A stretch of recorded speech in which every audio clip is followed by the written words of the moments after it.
What's up guys? This is Neil Isguera of Venom, and I still cling to Venom with VN Fuentes and Max Zerlito because I believe we will be together forever in the end.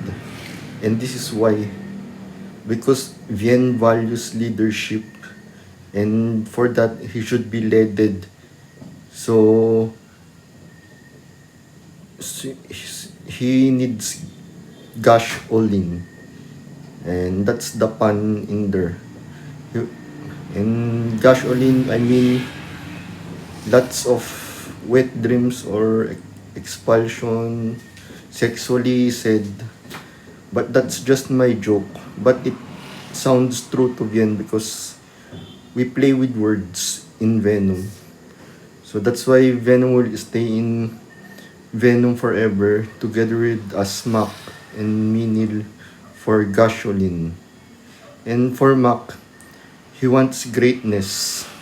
And for that, he needs consistency in connection in Venom, where Vien and Ainil promised that to Mac a consistent connection rather than replacement of relationships in betraying women. So that's why Mac will stay forever with Vien and Ainil in Venom. So that's why our brotherhood, the three of us, Vienil, Mac, will be strong forever in Venom. Unlike the other Trinity that has no identity. And even if they have identity, it is shallow enough to not surpass the test of time.